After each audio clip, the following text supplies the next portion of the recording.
this one more time. There we go. All right. So I should say good afternoon. I almost said good morning. So good afternoon, everyone. I'm Elisa Wiest. I'm the program manager at the Verona Senior Center. And at this time, we have been running almost all of our programs virtually. Wait a few minutes. So thank you to everyone that is attending today. I'm going to ask, if you're not the one performing, that you do mute your microphone, just so there's not a lot of background noise. But I particularly love this woman, Jessica Michna. She does a fantastic job. She's performed many different times for us here at the Senior Center. And every time she performs, it's just so wonderful. So today she is going to be talking about the women that championed during the women's suffrage, which was in the 19th and 20th, the early 19th and 20th century. And she is going to be talking about some women that I have never even heard of today. So that is exciting. So I'm looking forward to this history lesson. But on that note, I'm going to turn it over to Jessica and just say again, thank you so much for joining us today. And a shout out to Brenna. Hi, Brenna. Okay, obviously I'm not Jessica, I'm Michael. I will get this thing going. I'm going to start the screen share. And first thing I'm going to do here is I'm going to mute everyone. And I will start the program, and after, this is a pre-recorded program. After the program, Jessica will be available for Q&A. So just bear with me while I get this screen share stuff going here.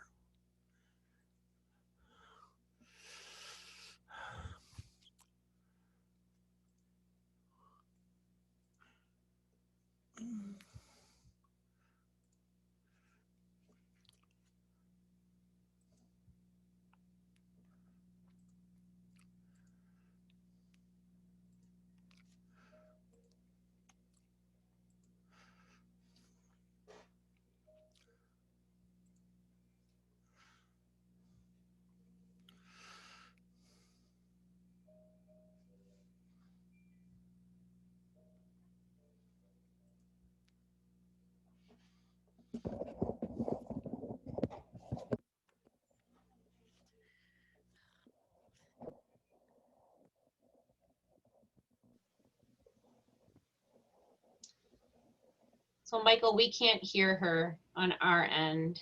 They can't hear.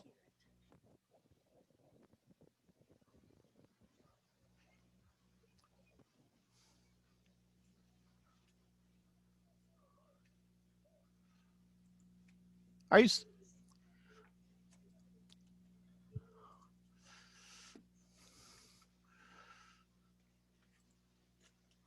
Okay, are you saying you can't hear it? I cannot hear it. Is anybody else having the same problem? Or is it, maybe it's just me. Is anybody else having the same problem? Oh, Rochelle, you'll have to unmute. This is Janice. I can't hear it either. Okay, let me see what's going. That sometimes is an issue with screen shares. I'm thought.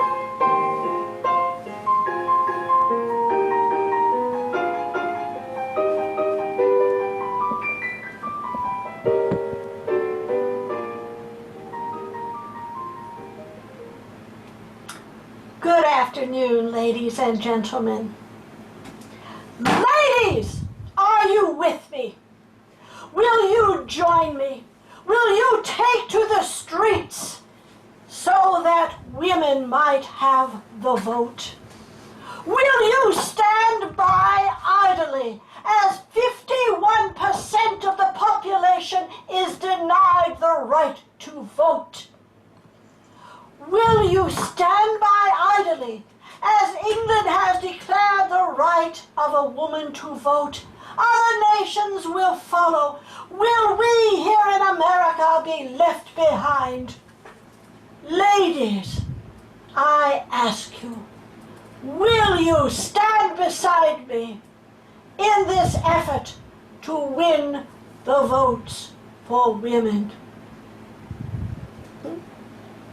And by golly, we won the vote. Oh, it wasn't without a fight. More than one fight. The whole issue of women's suffrage really began quite some time ago. For in England, in just the 17th century, some ladies organized. Oh, they were ladies of the wealthy upper class, and they organized into a group called the Levelers. And these dear ladies would meet at one another's estates, and they would discuss the high-minded ideals of morality. Oh, there were aesthetics involved, discussion of art and literature. And very soon, this group began to think about the fact that women had no voice in the Parliament. After all, the British Parliament is known as the mother of all parliaments, but was filled with only men. Now these ladies, the Levelers, oh, they did consider that women should have a voice in the administration of the government. However, it would be a limited voice of women. It would include only those women who are over 35 years of age, married, and whose husbands were landowners. That left out a great segment of the population. All the milkmaids and the farmers' wives, the bakers' wives, and on and on. Oh, they'd be left out. But these Levelers, they decided that they had to get the attention of the Parliament. And so they decided that they would invade that most sacred place, that all-male sanctuary of the British Parliament. They all agreed to dress in seafoam green dresses. With petitions in hand, they assembled outside the doors of Parliament. The doorman refused them entry. Women had never been allowed in the Parliament, and to his opinion, they never would be permitted in Parliament. And the ladies waited, clutching those petitions. And they waited. And the gentlemen inside of Parliament laughed as the ladies waited through the long afternoon without benefit of refreshment. Well, some of the members of Parliament were late that day. And as they arrived and the doorman opened the door of Parliament to allow them entrance, the ladies rushed the doorman, pushing past him into the very sanctuary of the English Parliament. They shouted their requests that they must be heard, for every subject of the king had a right to petition the government. They rushed up into the gallery. Oh, the next day, the newspapers carried these sketches of the ladies rushing into Parliament, poking fun at them.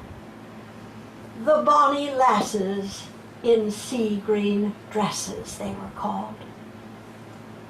Oh, their demands would continue. You see, at that time, really throughout the world, including in our own nation to be, women had no real personal identity. A woman went from her father's house to her husband's house, to the house of a son or a brother. She was really a non-person. But strangely enough, especially in England, and we will focus on England and America, but especially in England, it seemed as though there were certain laws, certain ordinances, certain regulations that lean rather heavily on a woman's behavior. In 17 1872. In England, a woman by the name of Mary Hilton was convicted of murdering her husband by poisoning his food. Murder was a capital offense. The punishment was death. But for a woman who had murdered her husband, the conviction of murder was not enough, for she would also be charged and convicted of treason, of being a traitor to the crown, and there were specific punishments for such a situation of a woman committing the murder of her husband and being a traitor to the crown. You see, Mary Hilton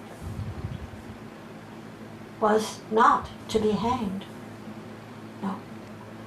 First, she would be strangled until she fainted, was unconscious, and then she was brought around, and then she was lowered.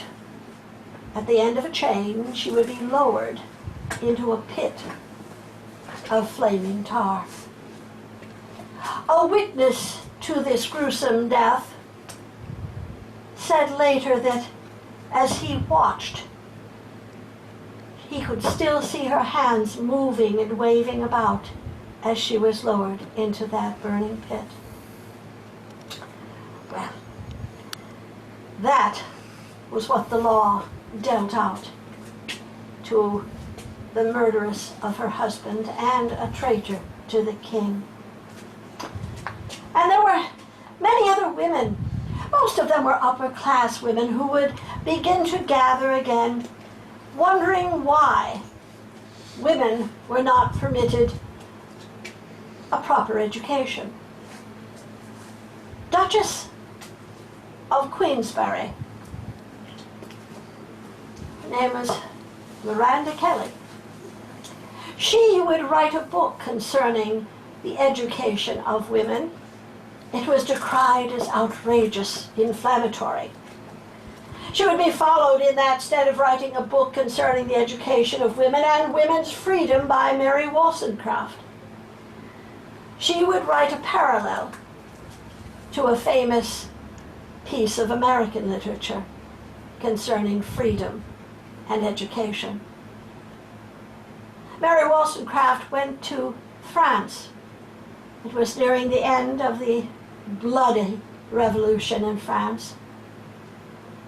She was terrified and mortified at what she saw. This is not what she wanted to see. This was not freedom. This was anarchy. She met a gentleman there while she was in France. She became romantically involved with him and eventually would bear his child. That would destroy her credibility. She was now considered an immoral trollop. Her books were burned. Well, it was difficult. It was difficult being female in that time, much more than today. Oh, there were so many restrictions. And in addition to those restrictions, there was something very specific that a husband could do if he tired of his wife, if things became difficult. He could always sell her. And it was totally legal and legitimate in both England and in America and in many other nations. On one occasion, it was in the latter part of the 18th century, and this particular woman, she was in her mid-40s, and her husband had tired of her. She wasn't a particularly attractive woman, and she had never borne any children. And he was very, very tired of this wife. And so she was instructed on market day to put her very finest gown on, her very finest bonnet, and she would be taken to the marketplace to be sold. A rope was tied around her neck and around her waist, and she was marched off to the market with the goats and the sheep and the cattle, the chickens and the produce. And there she stood in the middle as men surrounded her inspecting the merchandise.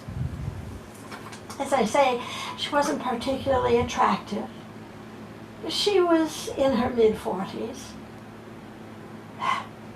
And the bidding was not going well. Finally, one farmer stepped forward and he bid 1 shilling. And the bidding ended. That woman was sold for 1 shilling in 1798. Oh, this wife sales, oh, it would go on. The last recorded sale of a wife was in 1921 in Wales, England. This young woman, she was just 26 years old, but she had a rather sharp tongue. She was rather a difficult wife. And so, again, it was decided that she would be sold. She was dressed again in her finest, taken to the marketplace, rope tied around her neck and her waist. Oh, but this is 1928. The bidding has gone up. The price of a wife is not what it was in the 18th century. She was younger, she was a bit more attractive, and the bidding went on. And finally, the young woman was sold for £1. Well, another lady would try to enter the Parliament. Her husband, in fact, was a member of the Parliament. This again was in the early 19th century. She rushed into the Parliament with 17 other women, and in this lady's hand was a rubber stamp.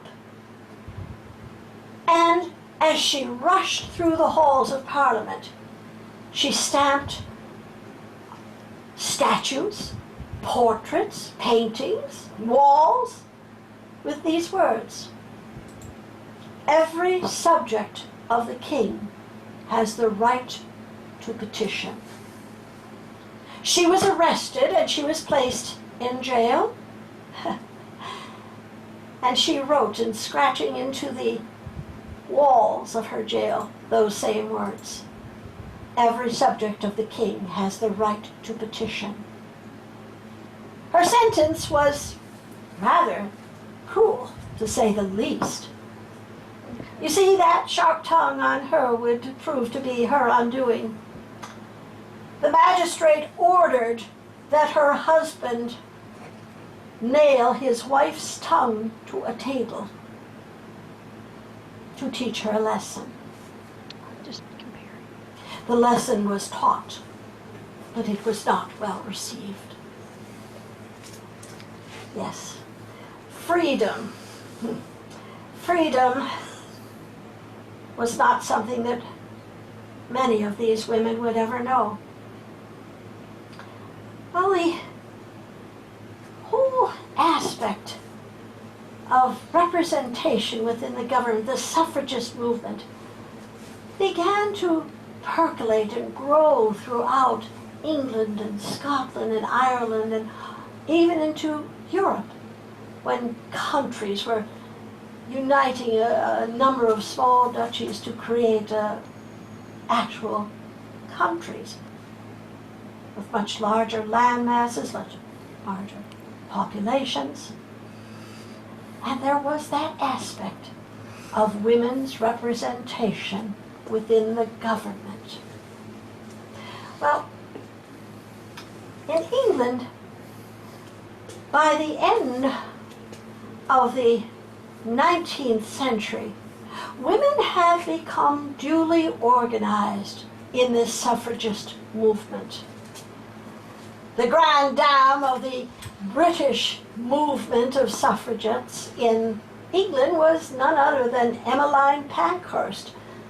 She was a member of the royal family of suffragists, accompanied by her 2 daughters, Christabel and Sylvia, they traveled the length and breadth of England, Scotland, Wales, and even into Ireland. They were rather famously noted as the ladies who would chain themselves to the fences at Parliament, chain themselves to the doors of Parliament, and be often carried away by policemen. Mrs. Pankhurst would rather retreat somewhat as she aged from the suffragist movement, but her daughter Christabel would take her place in becoming the leader of the suffragist movement in England. And many women took on desperate means to make these gentlemen of government understand that they were serious, that they were in earnest about wanting the representation, the vote for women. In 1909, one young woman took it to a bit of a higher level. Marion Wallace Dunlap, a young lady in her mid-20s, a very earnest suffragist. She decided she would go on a hunger strike. Many young women would follow her example. Marion was imprisoned because of her refusal to eat. And after 14 days in prison on her hunger strike, a magistrate ordered that Marion be fed. Oh, she wasn't given an elegant repast on a silver tray. No. Her hands and feet were bound. Her head was tied to a chair. A rubber hose was inserted through her nose into her stomach. A physician then placed a funnel at the other end of that rubber tube and began to pour warm milk and gruel into Marion's stomach until she choked, gagged, vomited, and eventually fainted. The procedure was carried on to all of these young women who would insist on this hunger strike. In fact, in England, entire wards were set up in hospitals to house those young women who were insistent upon starving themselves in order to receive the vote. In 1913, another young woman, an earnest suffragist, a young woman by the name of Emily Wilding Davison, would take this again to an even higher level. It was Ascot Day, and everyone was there. In fact, one of the king's own horses would be running in one of the races. Emily Wilding Davison was there at the rail. She was a striking young woman, very tall, lithe, and with a marvelous full head of red hair. As the horses rounded the turn, Emily leapt out onto the track and was trampled by the king's own horse. The jockey was thrown free. The horse tumbled to the ground. Emily was trampled. And do you know what I noticed after watching that little piece of film over and over and over again? Heard the men rush out. First they rush to the horse, and then they rush to the jockey. But nobody rushes to poor Emily. The poor woman would die 4 days later in a little cottage hospital near the racetrack. The newspapers They were scathing. There was no compassion or understanding as to why this woman had done this.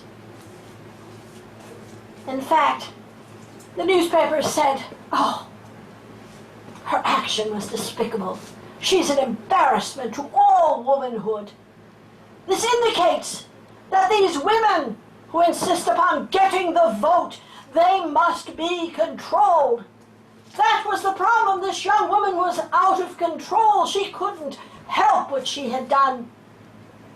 It was her internal organs who caused her to go to such a desperate means. She must be controlled. Other writers of the day, publicists, newspapers, they would indicate this was the problem. You see, if women were to become involved in politics, it would pollute their minds, because their minds were not able to comprehend the intricacies of the political sphere. They would become harsh, cruel, unfeeling. They would lose their womanhood. In fact, many of the cartoonists of the day in both the United States and in Great Britain would have cartoons rather sarcastically viewing the women involved in the suffragist movement as very masculine. Many of them were shown as bearded women or mustachioed women, wrestling men to the ground so that they could get what they wanted. They wanted the vote. They would lose their womanhood. It was unhealthy. Oh, there were many women who agreed with that stance. There were anti-suffragist movements all over England and all over America. They too organized in cities, towns, villages, and decried the behavior of women involved in the suffragist movement. You know, even some of our first ladies, well, the very first one that comes to mind was very much in favor of women being involved in the government. And this woman, she would not only be the wife of a president, she would be the mother of a president. Abigail Adams. She was very anxious to hear from her husband, who was down in Philadelphia creating a nation. She was very anxious to hear from John as to whether and when independence from Mother England would be declared. She wrote a letter to him, and in this letter she famously said those words: "Remember the ladies. Be kinder and more generous to them than your ancestors have been. For all know that all men would be tyrants. It is within their sex. If you do not remember the ladies, we shall foment a revolution that not even your George Washington can put down." And she waited. And that letter would indeed come. That Declaration of Independence would be dated July 4th, 1776, America's birthday, when it cut that umbilical cord to Mother England and became unto itself a sovereign nation. However, John noted to his wife Abigail in his letter to her concerning the ladies, "It is not convenient at this time that we deal with this issue of the ladies. I am sure that in some distant point of the future, the issue may be dealt." And so it was. It would be a very long time before the issue would be dealt with. And it has been dealt with.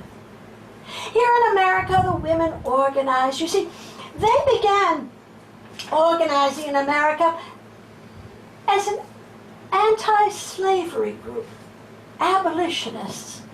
And of course, the two names that immediately spring to our mind, and I hope they are familiar to all Americans, the names of Susan B. Anthony and Elizabeth Cady Stanton.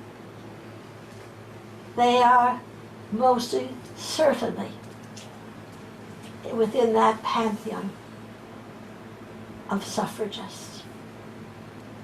And you see, these two ladies, among hundreds and thousands in America at that time, in the 1840s, they were working toward that day when slavery would be abolished. There was to be a grand meeting of abolitionists in New York State. And these two ladies, among many other women, were prepared to go to that conference on abolition to present their findings, their attitudes, their solutions to the problem of slavery. And the ladies did go to that conference. They were barred from the conference. They were not permitted entry. In fact, the doors were slammed in their faces. This was not something that women should be involved in. But these ladies, among the hundreds and thousands of other women, would work toward abolition of slavery.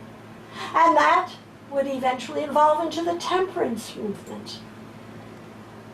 There were many in America who said that alcohol was the ruin of the nation.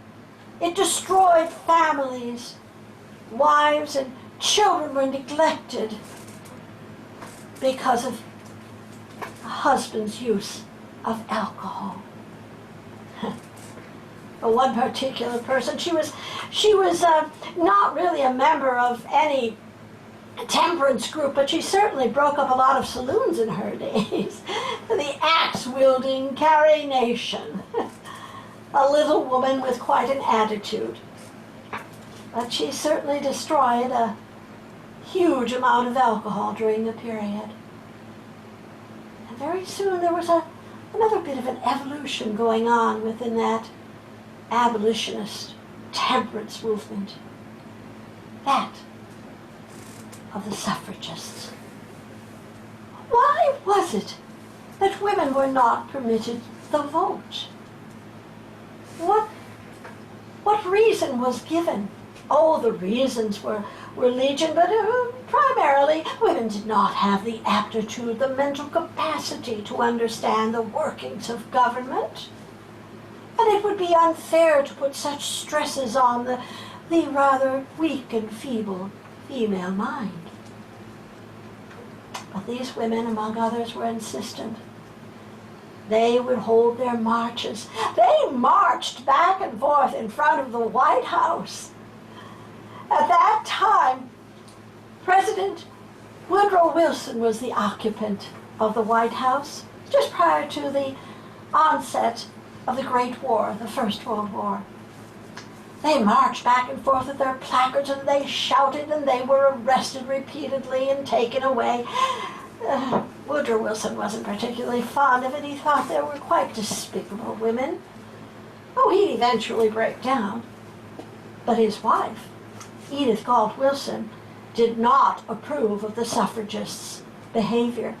She said it was unladylike and unseemly, and in her very genteel Virginia accent she would say, well, any woman who is really a good wife would be able to convince her husband who he should vote for.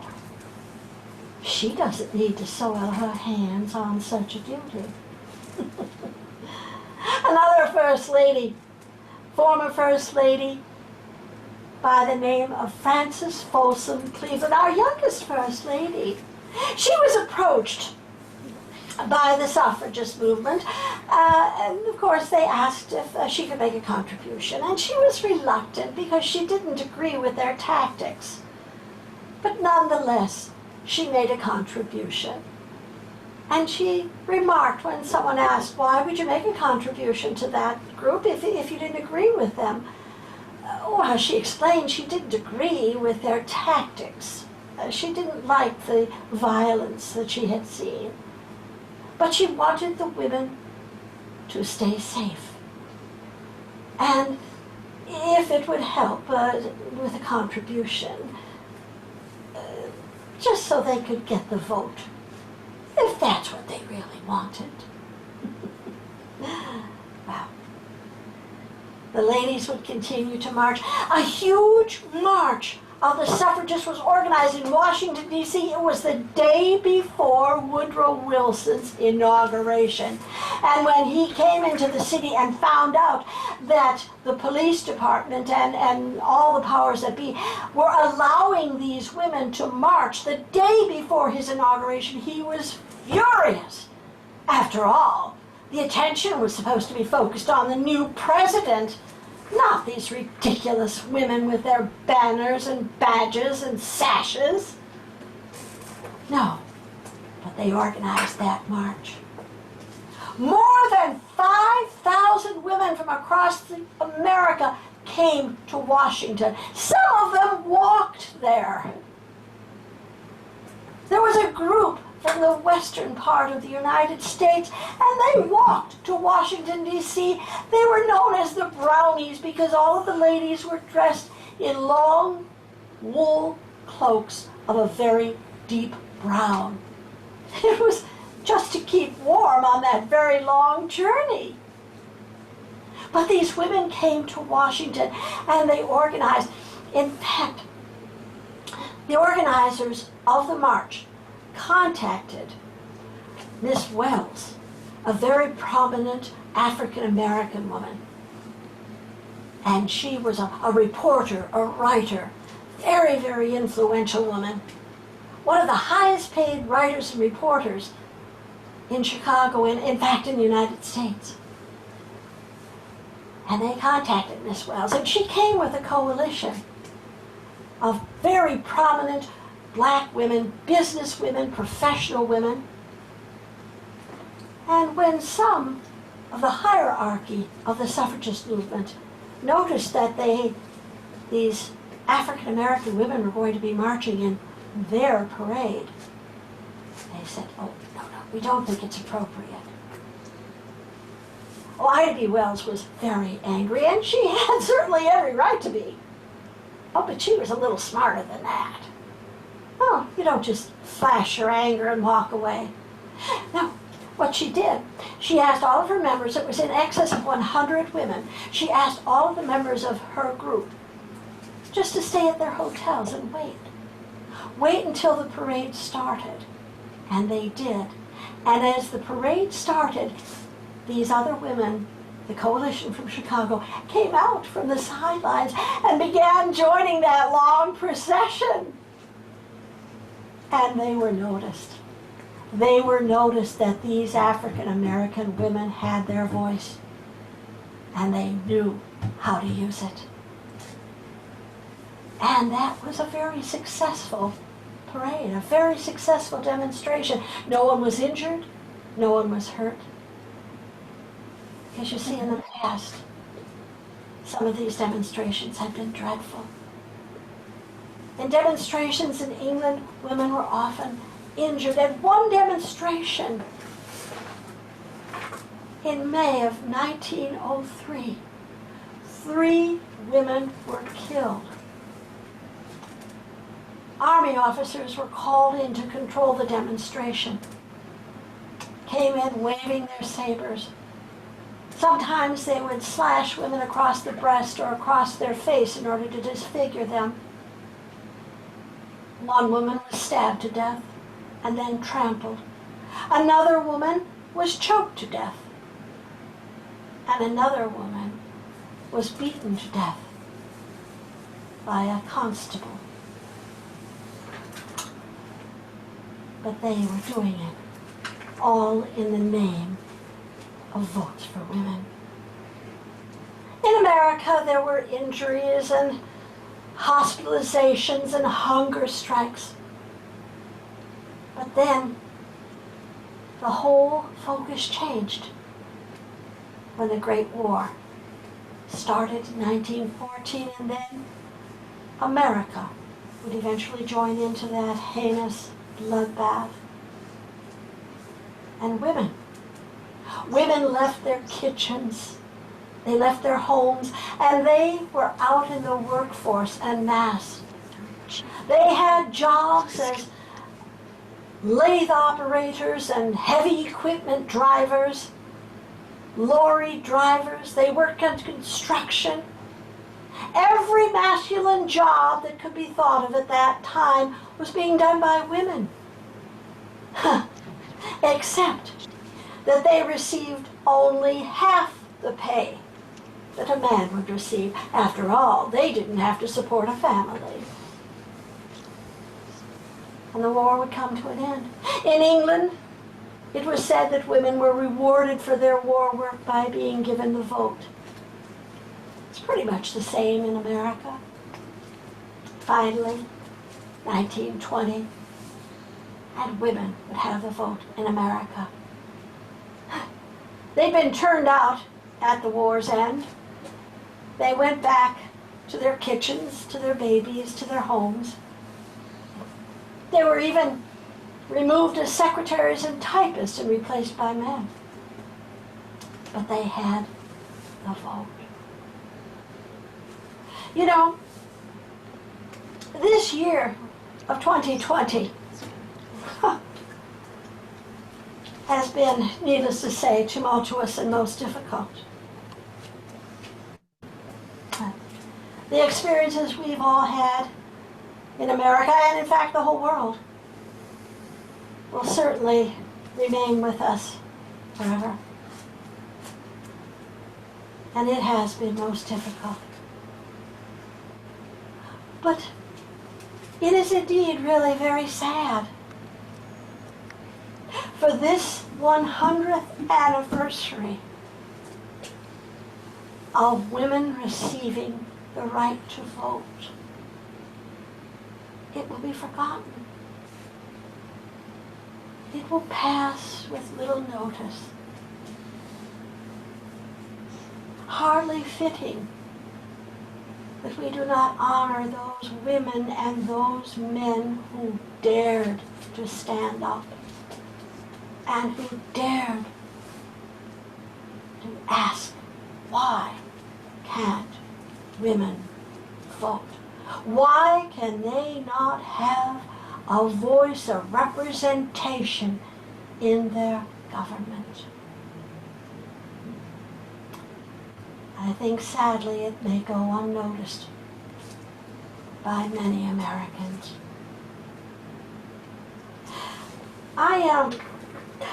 I came from a very large family. I was the youngest of this large family. And in the last years of my mother's life, I looked after her. And we spent a lot of time together. And we talked a lot. She told me about my father. I was just a toddler when he passed away, so I never knew him, really. But she told me about him, and she told me about how they met and how they married and had all those children. She told me about my older brothers and sisters and what they were like when they were growing up. Because many of my older brothers and sisters were already out on their own and had their own families by the time I came along. And my mother also told me about her own life. What it was like growing up in Johnstown, Pennsylvania. And she told me one incident that occurred when she was a little girl. It was the first time her mother would vote. It was such an important occasion that her mother bought a new hat for the occasion. At that time, my grandmother had 5 children. She would eventually have 11. My mother was the oldest of the children. And she remembered very vividly that day when her mother was going to vote. There were the babies, 2 in the baby carriage. My mother was assigned to hang on to the hand of her little brother John, and the other hand hanging on to her little sister Cecilia. And they left. It was cold and kind of misty and rainy that day. And they left to walk to the polls. And as they walked down Main Street, gradually, more and more women began joining. And eventually there was a parade of women, babies in arms, babies in carriages, little ones clinging to their mother's skirts. And they walked along. And men began gathering along the sides of the streets. And they started shouting at the women, calling them vile, obscene names. And then they started throwing mud. And then they started throwing stones and bottles at the women. My mother said she was terrified. She was so frightened. Her mother was just a tiny woman, not even 5 feet tall. And my mother said she started to cry. And her mother looked down at her and she said, "They are just fools. They are just fools. And always remember that many have gone through much worse to get the vote." That left a mark on my mother, and it left one on me. And I hope you will remember all of those who gave so much. Some gave their lives so that we, women, could have the vote. And I hope that when you go to that polling place, you'll remember all of those women and men who dared to ask, why can't women vote? Thank you. She's a good speaker. I wish I'd see more of her.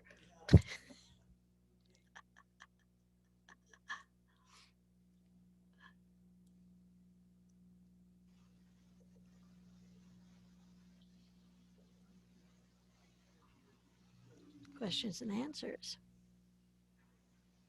It was so good, it made me cry. That's good. So I've good. done my job. It was so good. Does anyone have any questions or comments?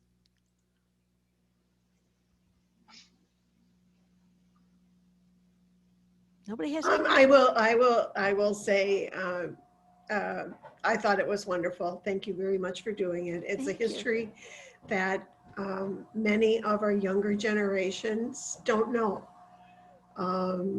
For the, the right to vote, there's so many things that has been affected because of what my generation have done that the younger generation has no idea, that they take for granted, that